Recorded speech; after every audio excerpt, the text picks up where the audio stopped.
after steadily advancing through its outlying neighborhoods.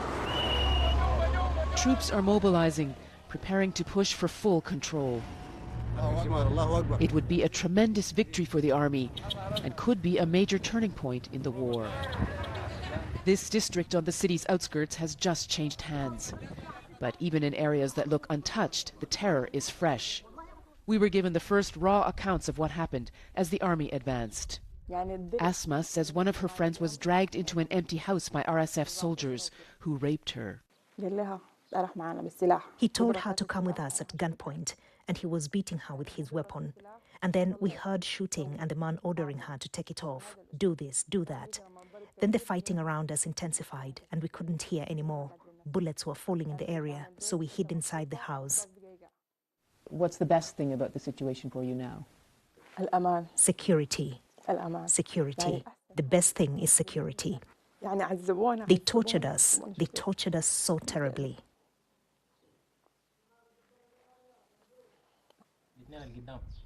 A block away, things are beginning to feel a bit brighter after very dark days.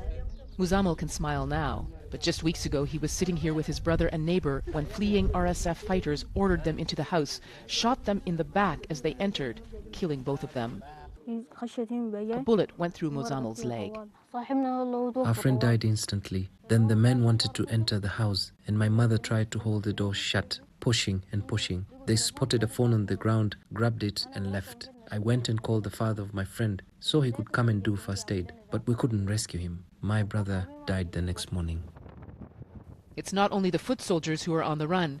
Senior members of the RSF leadership made this affluent Khartoum suburb their home and one of their bases. The neighborhood is empty and looted, including the house of the RSF's deputy commander. In the wreckage, the debris of wealth and power. The RSF elite had embedded itself into Khartoum's establishment before they turned on each other. There are other empty houses that were used by RSF commanders, although none as grand as this mansion. But it is evidence that the top officials have moved on. It's impossible to know for sure, but the army says it believes most of the senior leadership has left the city entirely, and that those still fighting for the heart of Khartoum are the junior commanders, the lower-ranking soldiers, and possibly foreign fighters. Behind them, the RSF forces left a trail of ashes. They stole everything in Zainab's house and then burned it down, she says. This was not a war, she tells me. This was chaos. There was theft, there was robbery. That's it.